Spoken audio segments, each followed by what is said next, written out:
Hello, everyone. My name is Nicole Rodriguez, and I'm the Research Director for statewide policy think tank, New Jersey Policy Perspective, where we focus on policies affecting low to moderate income people. But most importantly, I am proudly the Heller Alumni Association Board President. I am so happy to be here with all of you today for our first town hall for Heller alumni and friends. Alumni and friends today are calling in from around the world, from Israel to France to Ann Arbor, Michigan, to Chicago, Illinois, and our alumni represent classes ranging from 1963 to 2020. For our agenda today, we will be celebrating our alumni and friends. We'll be providing updates about the Heller School, and we'll answer some questions that have been submitted in advance of today's call. And if we have time at the end, we'll take additional questions by the Q&A field at the bottom of your Zoom screen. So click on that button and type in your question. And before I turn it over to Dean Weil and the other panelists, I would like to ask Kate Kaplan, Director of Development and Alumni Relations, to make a couple of announcements. Thank you so much, Nicole, and good day, everybody. It's great to have you here. So a couple celebrations and then a couple announcements. So the first thing I wanted to celebrate is that yesterday, as many of you may be aware, was a giving day for Brandeis and the Heller School. And despite the fact that 2020 is a challenging year, preliminary results indicate that between our alumni, friends, staff, and students, just about the same amount was donated this year as we were able to raise last year, just a cat's whisker short of $23,000. You have, if you didn't get a chance to give yesterday, there is a last chance to get in a gift in the next hour or two. And Courtney, my associate Courtney Lombardo, has just put in the chat the link for giving. And so then next week, we'll announce the final amount that was raised, as well as the total number of donors. And then we also will announce the winners of the raffle that we have for 4 Brandeis sweatshirts. There's also plenty of other things to celebrate about you, our alumni and friends. So I wanted to make sure that all of you know that you have, in many ways, become much more engaged with us. In the years between the academic year 2018 and last year, we had an 80% increase in the number of volunteers from alumni and friends. And furthermore, during that same time period, Heller saw a 25% increase in the total number of individual donors, and specifically 65% increase in the number of Heller alumni donors. So thank you so much for your engagement and your support. So the volunteer opportunities that I just mentioned have included things like serving on our anniversary committee, presenting in Heller classes, serving as a panelist or a speaker for a webinar, volunteering as an admissions volunteer, and being an ambassador by engaging and connecting with other alumni and friends. And a little later on in the program today, Belvin, the Assistant Dean for Career Development, will speak about new and additional volunteer opportunities. You've also been turning out in droves for virtual events. Just since the beginning of this fiscal year, which started on July 1st, we've had 847 alumni and friends attend Heller events. So we received many questions in advance of today's call, but this one that I'm going to specifically answer, which is we received a question asking about what kind of opportunities exist for international alumni to meet with other alumni in their nations. Last academic year, even prior to the pandemic, Heller held in-person alumni events in Tanzania, Rwanda, Uganda, Tokyo, Mumbai, and New Delhi, just to name a few. This year, we're all virtual. So if you're interested in hosting a virtual meetup for your degree cohort or alumni in your geographic area, no matter whether you're in the States or internationally based, please contact Courtney Lombardo or myself in the Heller Alumni Relations Office. And I also encourage you to take advantage of the many offerings that Brandeis has as well. For example, In the next 6 months, there'll be 4 events that are time zone friendly for Europe, Latin America, Israel, and Africa. In a minute, you'll hear from Dean Weil and my colleagues about life within Heller during the pandemic, but I just wanted to note the amazing things that our alumni are doing in the worlds of public health, housing, workers' rights, and more around the pandemic.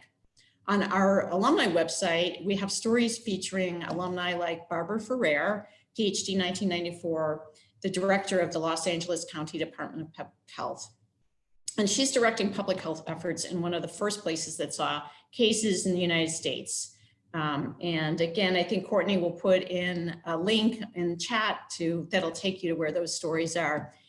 And we also have alumni like our MC today and the president of the Heller Alumni Association, Nicole Rodriguez, who are advocating for ways to tackle inequality, the coronavirus with tax credits for working families.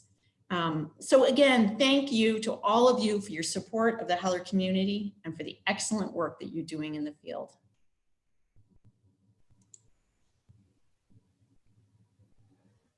Thank you, Kate.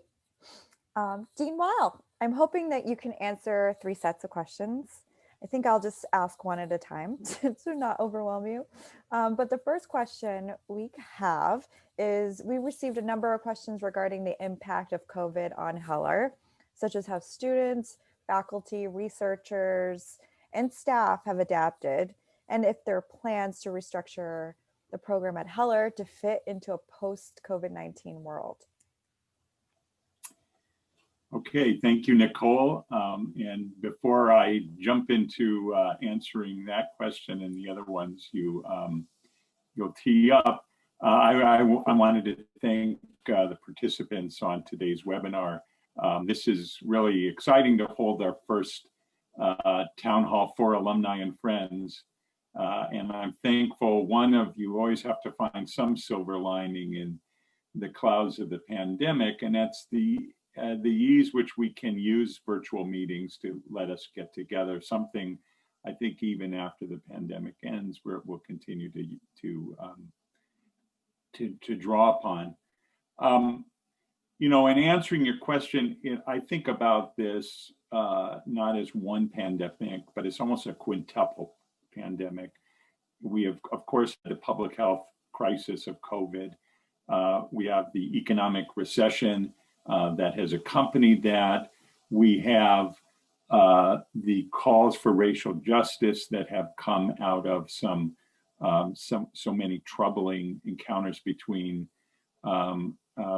Black people and the police across the country. We have threats to our democracy, which continue, and then we have climate change, which continues to be on a long-term agenda of issues we have to face. So as a school of social policy with a motto, as aspirational as knowledge advancing social justice, we have to be attentive to all of these changes. So in answer to your question, Nicole, let me talk about a couple of ways we have responded to some of those quintuple pandemics. First of all, Heller has been remote since March. We had a very quick migration out of our physical space and onto the web. And over time, we've really worked hard to develop our capacity to deliver academic content to our many students through the web. And I am so grateful for the innovation that our faculty and our staff had shown in really changing the way we have provided our classroom work last spring, during the summer, this fall, and realistically going into the spring because of the presence of the ongoing presence of the pandemic, that we've really embraced that. And not only have we used virtual teaching to continue our programs, we've also become the testing site for the many people who remain on campus this fall for the university. And the first floor of the Zinner Auditorium was converted into one of the 2 major testing sites for COVID on campus. Because of the collective efforts we have done at Heller and what we've done campus-wide, we were able to reduce the exposure of our Heller and Brandeis community to not only below the levels in the surrounding Waltham, Boston, or even Massachusetts area, but actually lower than the average levels of exposure of other higher education institutions in the Boston area. And we're all very proud and relieved of that. The second response to the pandemic I would cite has to do with the challenges our society have been needing to address in terms of systematized racism that have been so vividly illustrated by the deaths of George Floyd, Breonna Taylor, far too many other innocent people to list, but also the incredible social movements inspired by Black Lives Matter that has continued to be active across the country, the spring, summer, and the fall. And it required us to, again, redouble our efforts and attention to systematized racism on our own campus and in our own school. My colleague, Dr. Maria Madison, will be talking more about this in a little bit, but let me just say what we have done is continued on the road that we really began, really going back to the Ford Hall takeover 5 years ago around this November, and embracing equity, inclusion, and diversity as a core way we operate as a school. You can find our plan that talks about what we've done, what we're doing, and where we're going on the equity, inclusion, diversity part of the website. We've continued to work in that area, most recently expanding our EID department with the arrival of a new staff member, Tanika Booth, in early November. And progress on a lot of different fronts. I would just point you to, again, part of our equity, inclusion, diversity website, something called the Higher Education Excellence in Diversity Scorecard, which we keep an ongoing account of our own progress so that we continue on this long road to addressing the issue of racial justice in our society. You know, I've already spoken about innovations in our academic mission, which continue, and I think our students are very engaged in lots of different ways in our virtual classrooms, and we continue to innovate on that. We will continue to do it. We're starting our spring semester a little late this year, February 1st, and we will continue to figure out our best ways to deliver academic content throughout the spring and leading up to commencement May 23rd. You all in the audience will be invited to participate. We're still in the active planning phase, thinking about how we will do commencement, but there will certainly be virtual components that we would love to have all of you participate, no matter where you are in the world. On the admissions side, we have again faced the challenge of the pandemic by redoubling our effort to recruit in new and different ways. One of the ways we did that was actually recruit the many Peace Corps staff members who were recalled during the pandemic and told them about Heller. And because of that incredible work by our admissions department, when the dust settled, we had our largest MPP and social impact MBA classes in our history. And we have a wonderful cohort of students who have joined us in this environment. And it's taught us a lot about recruiting. On the international student side, Nicole, in regard to that question, that's where we have taken clearly a big hit this year. We have only had a handful of students, international students, who had been admitted and were already in the country where we could bring them to be a part of our community. We hope as vaccines become more available throughout the world and in the United States, and as the immigration climate changes, as I think it will in the next administration, I think we hope to have once again the kind of diverse, robust community of international students that we have had in the past. So let me just stop there and get to the next question. Thank you so much. You already started to talk about this, but international students makes up such a rich part of the Heller experience. So do we have any inkling of what next year will look like for them? It's a great question, and I think a lot of that rides on things out of our control.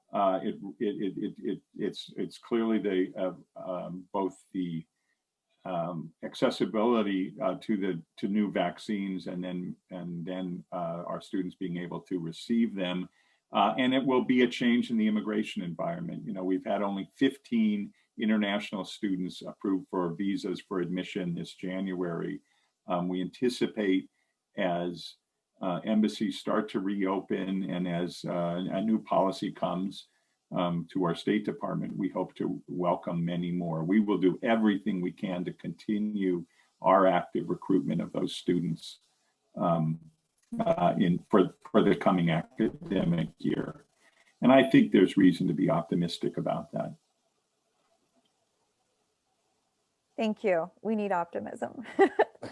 So how might the election results and the incoming Biden administration affect Heller in terms of admissions, research funding, policy application?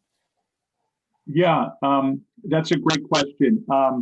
So, again, in the spirit of optimism, I think it leads me to be very optimistic about the future.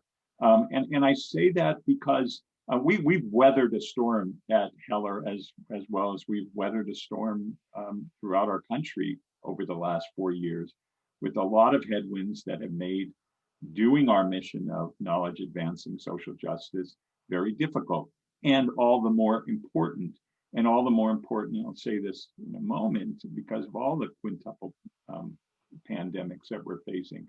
But that being said, I think a new Biden administration is going to help us in our research mission and the kinds of work in health policy and policies dealing with inequality and disparities, poverty, families, in all the areas Heller has been active in. I think we will find a research environment and an environment for policy engagement where our researchers, our faculty, our students, our alumni are going to be very much in demand. And our research program, actually, throughout the pandemic, we had our best year in the last 4 years in terms of new proposals. We had 190 active research projects at Heller. We have a very robust environment that I have every belief is going to only expand, and the need for that work is only going to grow. And let me just conclude on that note that I like to quote something that Rabbi Hillel in Jewish tradition said, and that is, if I'm not for myself, who will be for me? If I'm only for myself, what am I? And then critically, he said, if not now, when? And it's that last phrase is something I've been intoning a lot lately. When you think about the quintuple pandemics, when you think about what the incoming Biden administration needs to deal with, this is the moment we have to address the most profound social policy questions we face. This is the moment where we need research, where we need engagement with policy bodies, public and private, and where we need a new generation of students to go out in the world and work on these problems. If not now, when? This is the moment for Heller. This is why I am both optimistic, but I also feel we have a huge responsibility to lead in that area. And let me conclude with that. Thank you so much, Dean Weil. So we're going to move on to Ravi. Ravi, could you address the student experience? Specifically, what steps have been put in place to help students in adjusting to academics and co-curricular activities during the pandemic? And in particular, what kind of help is available to students with extraordinary living expenses during this time? Yeah, thank you, Nicole, and thank you, Dean Weil, and Kate and to the team for leading this discussion and our ability to communicate with you in this manner. I think it's a really special time.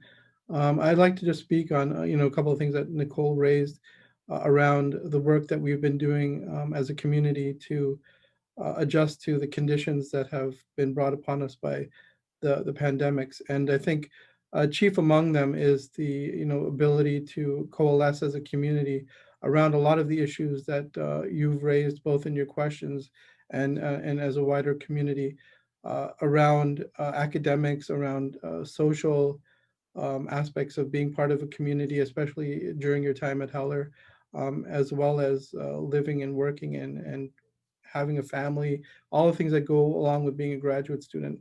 So I think that I'd really like to hear at this time acknowledge the work that our community has done, both the alumni, and the current students and the recent graduates in making Heller a really special place to be.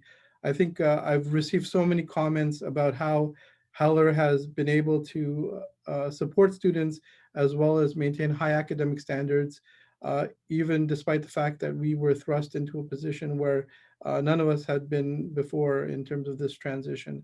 And I think it's been a real team effort. The programs have played a really important role. The people that you interact with, your program managers, the faculty and the staff have made tremendous contributions. That being said, the university has made a tremendous commitment to supporting students during this time through financial means. I, on behalf of Heller students and the Heller community, work with the university to help meet the needs of our students when it comes to, for example, living expenses, the challenges that have come from living in the United States as a student, where you may have a family member that had a steady income that was supporting you, that no longer has that income available to you because of COVID, because of economic impacts, whether you're in the United States or outside of the United States. And the commitment has been tremendous. The university has dispersed over $500,000 since March in living expenses to students, over 100,000 in travel related expenses, over $100,000 in technology to students through this time. And we work closely with them to make sure the needs of the Heller community are closely met. And this is something that, although as Dean Weil mentioned, that we're hoping over the next months we'll get back into a normal, more normal stage.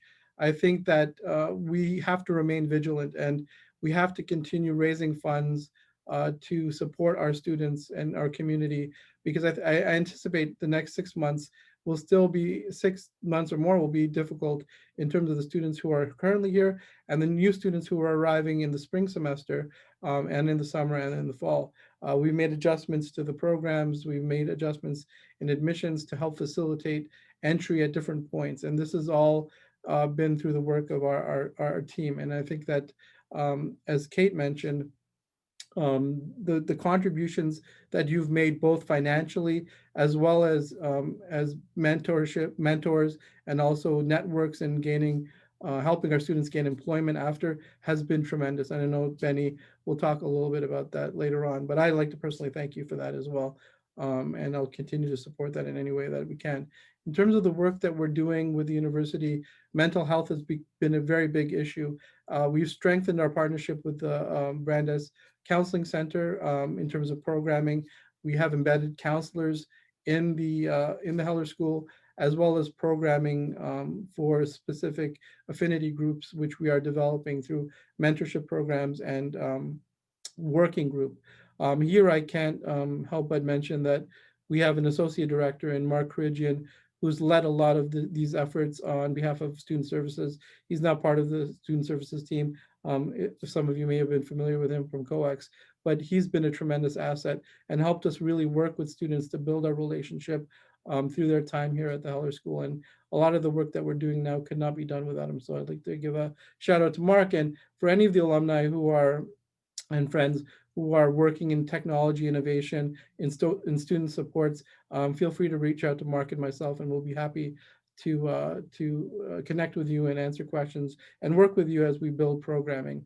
The challenges that we have around transitioning from the fall semester to the spring semester are really around intersession programming. So we've built and we're working with programs to build academic programming as well as high-level discussions and talks, which we are going to invite all of you to participate in. These are really exciting initiatives that we're going to be holding throughout the end of December and early January before we start classes in February, so that we can bring our community together, even when we're on an official break, to really talk about the policy issues, the programming that really matters to the work that our students are doing. So I hope that you'll all be able to participate in those events as well, and we'll be reaching out to you to talk about those things. The other thing that I'd like to mention is our strengthened association with the Grad Student Affairs Office, and that office has really helped us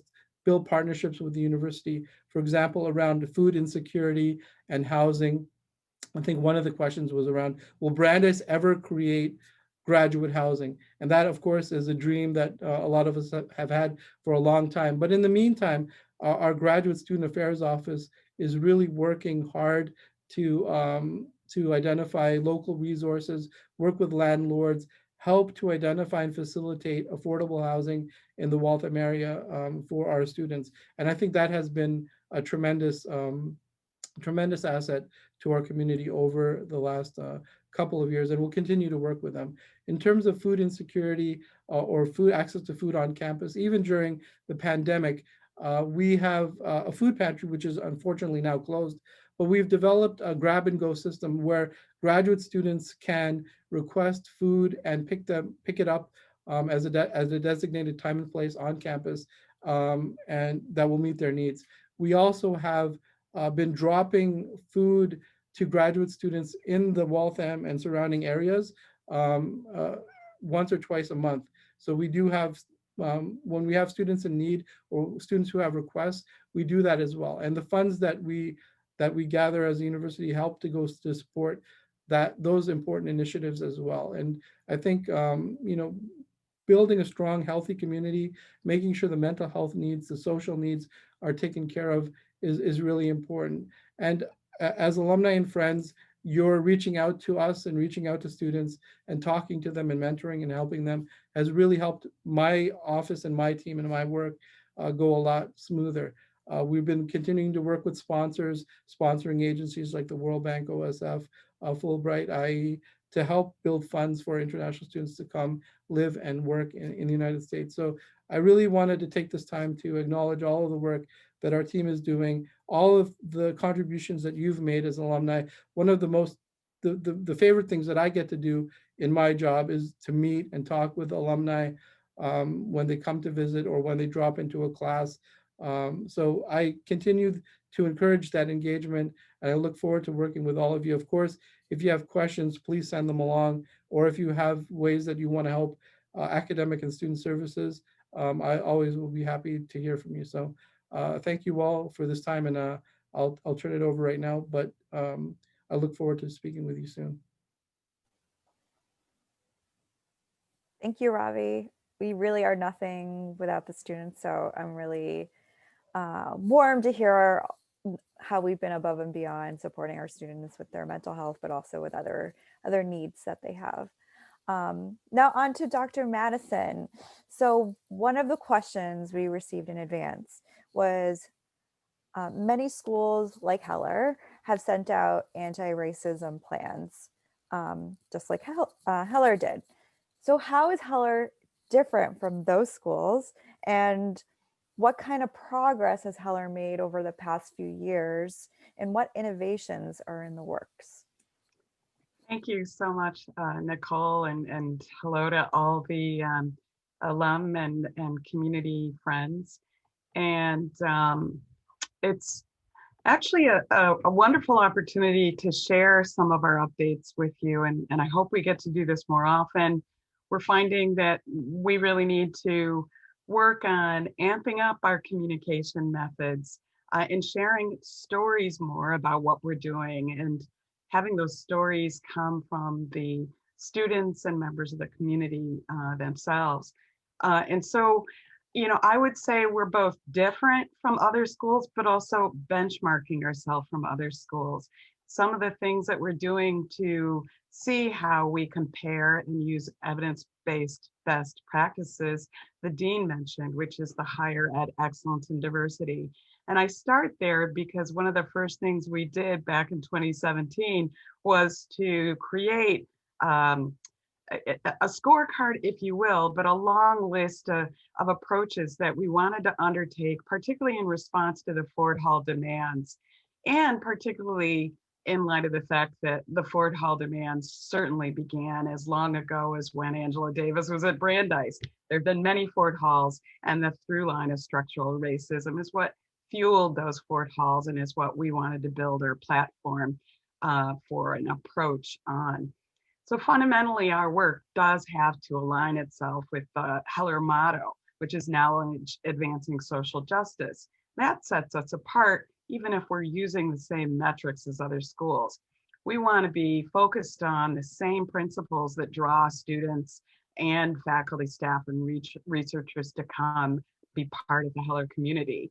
We want to build just societies before, during, and after experiencing Heller. And so that really requires us to address structural, institutional, psychological, and behavioral elements of our community. When I described before, some of the things that we do are to address a pipeline that allows us to build the understanding of how to bring in community members from diverse backgrounds into the Heller community, which means that we have to inspire that progression before one even thinks about going to a graduate school.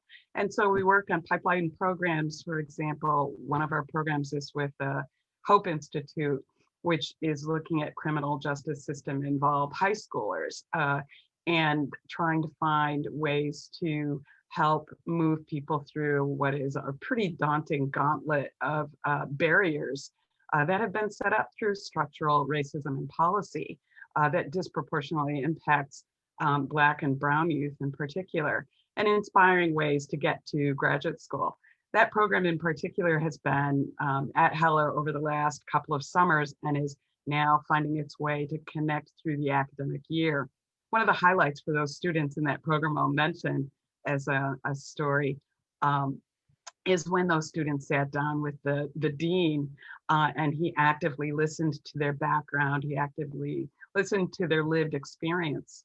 Indeed, some were homeless and some are homeless now as they participate in my class on the racial and intersectional determinants of health and inequity. And so we try to work on pipeline programs as well with our admissions officer, Lynn Davis, to think about ways in which we really need to amp up our efforts to collaborate with historically Black colleges and universities to also align our work and our missions together. And then as related to during experience within the Heller community, we try to create programs and trainings and workshops that help our population interact with each other across identities, across cultures. And that's increasingly challenging in this COVID era. And so we are trying to maximize what we do through the Zoom and virtual modalities. But before I get to that, I'll say some of the groundwork that we laid in order to evaluate whether we're being effective include that we've added questions to the course evaluations beginning back in 2018. Questions around, was your instructor inclusive? Did your instructor include a variety of voices, diverse perspectives? And do you feel your instructor would benefit from a particularly diverse workshop on anti-racism, anti-bias, or responding to bias? So we added questions, and we are developing interventions and workshops related to those responses and working with the faculty to evolve pluralistic focus in their work. We implemented climate surveys just for students, as well as separate climate surveys for our faculty, staff, and researchers, and understood what our culture was like and how people are experiencing issues of satisfaction, as well as discrimination, harassment, bias, as well as issues of vulnerability, food insecurity. And based off of that information, we developed a variety of interventions. I'll describe a few of those interventions in a minute, but before we do, another measurement that we use to test whether we're making progress is also asking our faculty to attend some of our workshops and our activities, and that we have asked them in particularly an email that we distributed last year through the Dean's office to report their participation in those activities in effect their annual faculty activity report. And not just that they attended, but describe some of the reflections they have on those experiences. So in providing approaches to address our findings in the data collection and benchmarking approaches, we look at a holistic way to support our community. And so we created mental health interventions with Brandeis. We have the working groups that we nurture or support through Ravi's office and Mark in particular. Ravi and Mark are instrumental in helping promote those affinity and working groups like the Black Graduate Student Association and BUAF and Sin Fronteras and the Disability Working Group as examples. We helped promote this concept of an embedded counselor, particularly an embedded counselor of color, to help provide support mental health services within the Heller community. We also partnered with the campus to institute and inaugurate the ombudsperson approach. And then we also helped in the search and creation of the OEO officer who began 1 year ago. And those roles in particular are helpful in addressing the needs of the protected classes of our population and for the more nuanced issues that come up that aren't specifically within the reportable events or protected class issues of discrimination and harassment. We're working our way to finding approaches to adopt restorative practices, transitional and transformative justice practices. So I'm just going to say a little bit more about our interventions, and then I'll pause there as I know we have a full agenda.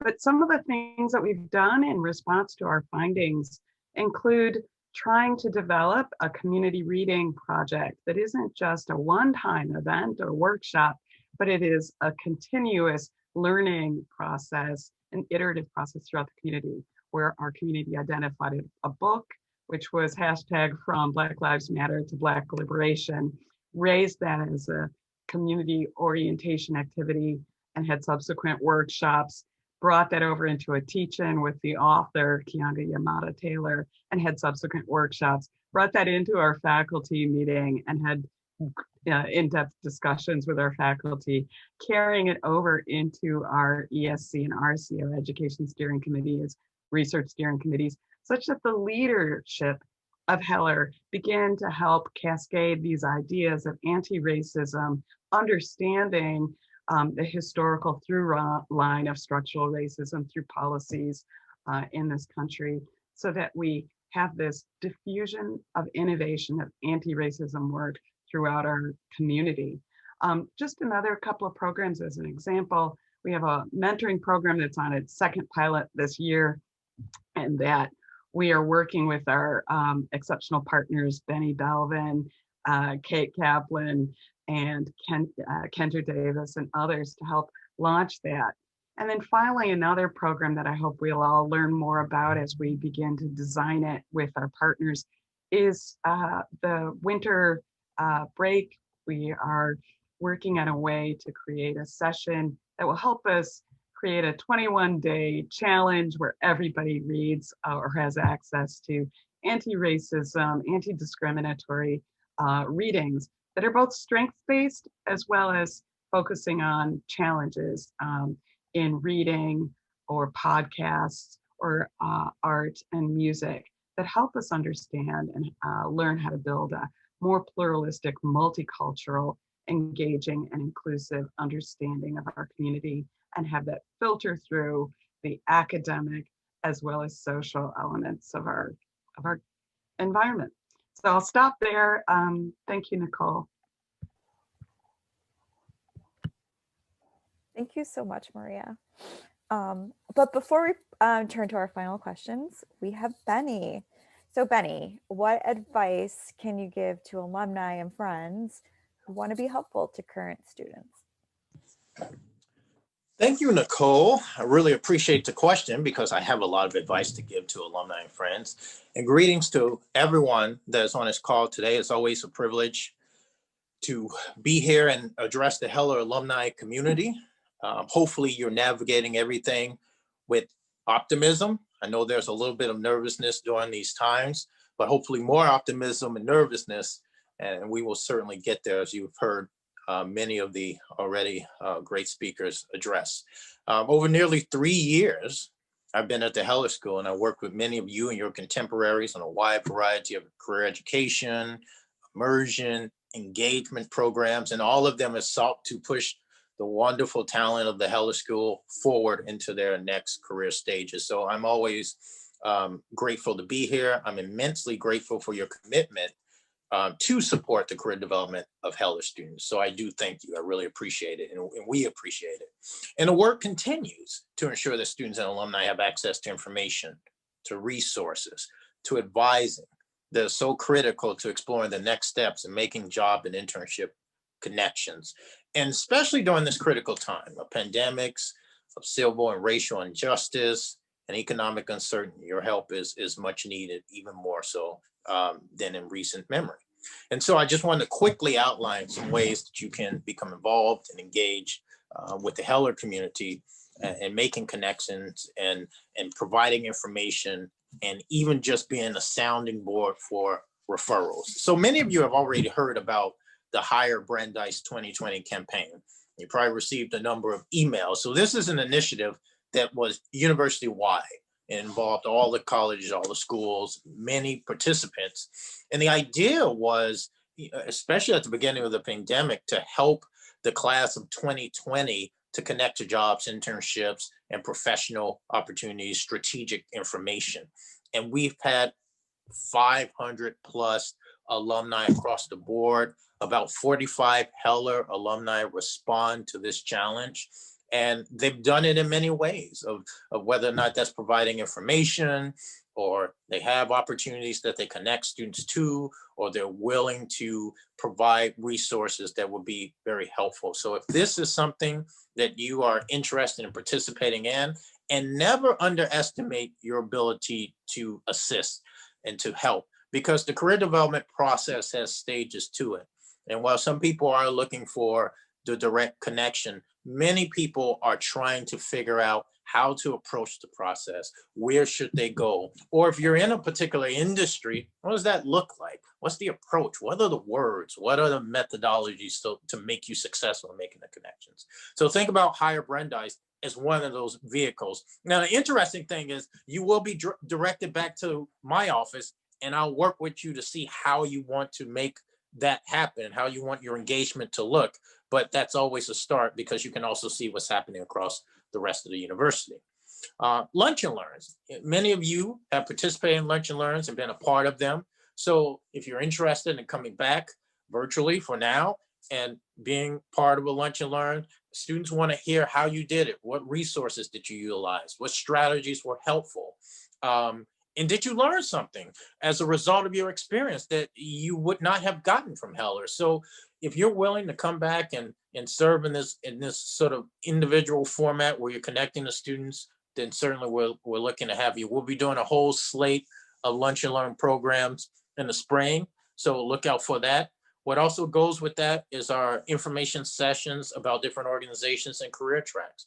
So as we get into the spring, into the summer, a lot of hiring ramps up, a lot of internship fellowships ramped up, and students will be interested in learning more about opportunities and organizations. And many of you are at wonderful organizations, and students would like to learn more and how they can get connected. And one of the best ways to do that is to serve as a resource between a student and that organization, whether it's just providing them some general information that they may not have access to, Or as we do our tracks, these are a couple of hour sessions where students are meeting with different representatives across the organization. And this gives them a wonderful opportunity to learn more about the work and the types of ways that the organization delivers the work. And it's a way for the organization to learn more about the wonderful talent of the Heller School. So consider participating in one of those programs. And Maria Madison, Dr. Madison already mentioned this already, but an initiative between her office, the Career Development Center, Alumni Affairs and Development, and Academic Support is the Mentorship Program.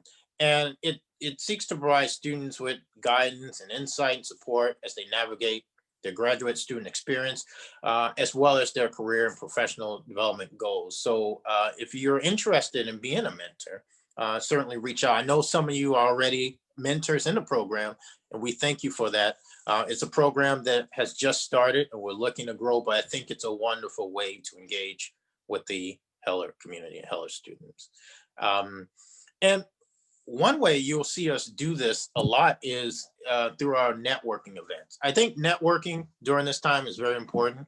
And many of the things that you've heard me mention already, lunch and learns, information sessions, career tracks, are ways for students to engage with you as alumni and with employers, because the statistics are real concerning the value of networking to connect to information, to opportunity, even to validate the career goals of students in their professional development.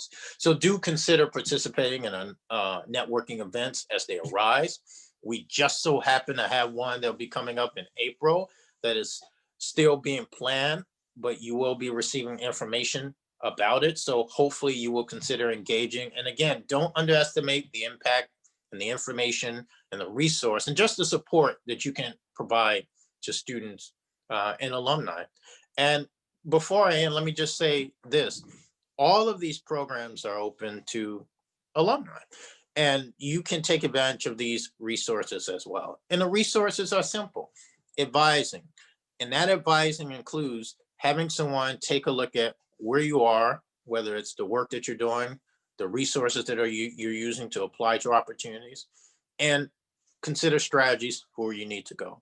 So that's one of the easiest ways in which you can take advantage of the Career Center, but also participating in some of the many programs that come up throughout the year that are conducted by Career Development Center team, faculty and staff at the Heller School, employers, and even your alumni peers. So again, that's just a little bit of a summary how you can get engaged. If you want to get engaged, you don't have any links in front of you, just remember you can always connect with me. My email address is just bbelvin@brandeis.edu. Again, I really appreciate all that you do to engage, and look forward to further engagement in the future. Thank you so much, Brittany. I know I will pledge to advertise all the wonderful tools that we offer. They're very, I know throughout the years I've used them and they've been incredibly helpful. So we are over time, but if you will stay with us, we will answer some additional questions that have come in, and we may not be able to answer all the questions. So I do apologize in advance. But the first question we have here is for David. And the question is, what have been the keys to transitioning to all virtual classroom education without compromising the rigor and quality of Heller academics and classes? So that's a great question. And the answer to that, I think, has been demonstrated by, I hope you got a sense from this town hall. And that is, we have incredible people here at Heller on our faculty and on our staff and in our research community. And I want to first of all thank my colleagues who you've heard from today, because they are what make this place work, along with the incredible students we bring in. It's talented people like you've just heard from that really both make working here a pleasure, but also allow us to achieve our aspirations of knowledge advancing social justice. And I would say that applies to how we have been able to achieve the rigor that we do need to have online or in person. In the spring, we had to basically fly the plane as we were building it, to use that overused analogy. And we were learning as we were doing when we basically moved to online in about an 8-day period. But over the summer, we really worked hard in our social impact MBA courses over the summer in developing a strategy about how we were going to really reform how we were doing online education in the fall across all of our master's and our PhD program. And the key to that has been a mentorship between our faculty with one another, initiatives directed by Darren Zinner, our wonderful Associate Dean for Academics, who really worked very hard to give faculty the resources about rethinking how they teach. And you can't do a 3-hour sit there and listen to a lecture on Zoom. You have to engage, you have to what's called flip the classroom. You have to break students up and let them learn from each other. You have to know what sort of content you deliver offline and use the precious time together really to engage students and to bring them together. And the innovation I have seen that our faculty has done in lots of different ways has been inspiring, and also learning from each other, realizing that there's no one model that works in an online environment. That's led us to have incredible engagement, I think, this fall. We'll continue to learn about it going into the spring. But I would also say, just in closing, it's not going to be once the pandemic is over, we're going to say, done that, thank goodness that's over.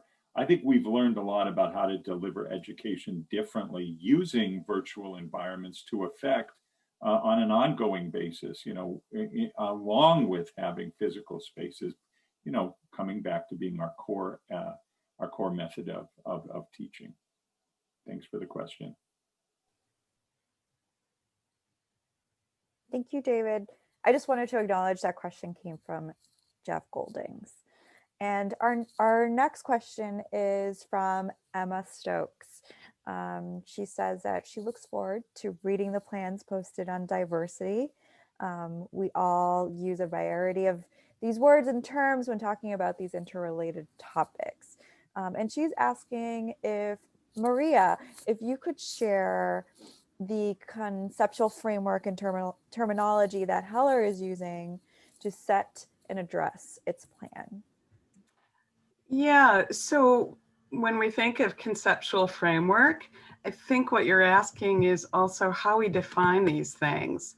And if I can share my screen, I think given the time we have, maybe the most important thing I can do is just share some definitions so that we are all on the same page.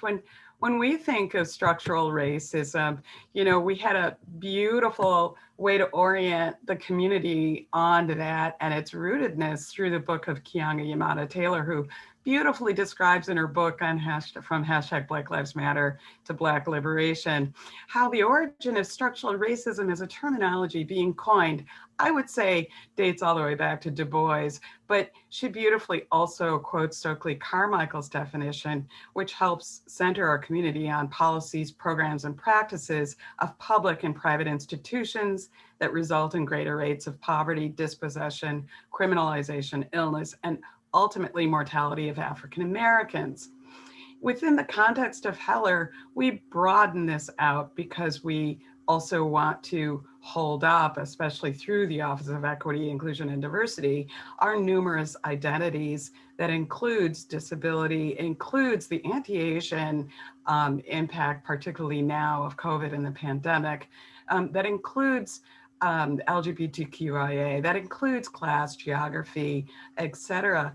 And so one could also expand or adopt within our framework the definition and understanding of structural racism, particularly as a through line, historical through line, as the normalization and legitimization of an array of dynamics, historical, cultural, institutional, and interpersonal, that routinely advantages whites while producing cumulative and chronic adverse outcomes for people of color. Again, in the case of Heller, it's taking into consideration that we need to mirror the demographics of this rapidly changing country that is majority minority, and among those, majority underserved population, and address that, but we also need to mirror it within our institution. And so we can also say that structural racism within our holistic definition is the overarching system of racial bias across our institution and society. And that in order to address that, it's not just a physiological transformation of our own demographics, trying to recruit and retain a diverse faculty, staff, researcher, and student body, but also trying to help transform our understanding of how we interact with each other, not by assimilation or not by a melting pot, but through recognizing and respecting those differences, which means that our framework also needs to take into consideration the other eyes, the four eyes, for example, of oppression, which include making sure that we create programs and workshops that help us understand individual racism, which refer to the beliefs, attitudes, and actions of individuals that support or perpetuate racism in conscious and unconscious ways. It also includes helping us to take into consideration what we need to do to address issues of interpersonal racism. And I'm zooming through this because I know we've run out of time, but in particular within our school, that institutional racism occurs in Heller as it does in society, and that these are discriminatory treatments, unfair policies or biases, and practices that are rooted in microaggressions, microassaults, microinvalidations, et cetera, that we need to train people to recognize, help people to recognize that bias within themselves, how to respond to it, and how to engage in diverse voices in our curriculum and in our interactions. I hope that helps to answer your question. Fundamentally, schools that are like Heller, aiming to be consistent across the area of addressing institutional and structural and psychological behaviors, is increasingly able to enhance student outcomes through the creation of strong, supportive, and unified campus cultures, and hopefully have equity in graduation rates as well as equity of experience while at Heller.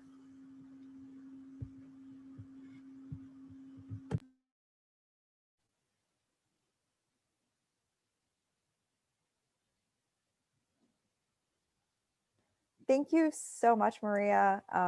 It's really important to name and understand these terms in order to unravel all these types of racism and structures, racist structures that we live in. But unfortunately, we don't have time to get to the rest of the really great questions that we received.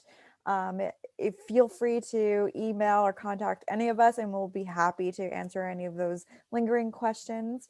And thank you so much to Dean Weil, Maria, Ravi, and Benny for your time and wonderful insights. Also, thank you for the folks behind the scenes who make these Zoom events possible. You guys are awesome. And thank you all for joining our first town hall for Heller Alumni and Friends. And I really hope that you have a safe and nice holiday. So take care. Thank you, Nicole. Thank you, Nicole. Thank you, everybody. Thanks, everybody. Thank you. Goodbye. Thank you.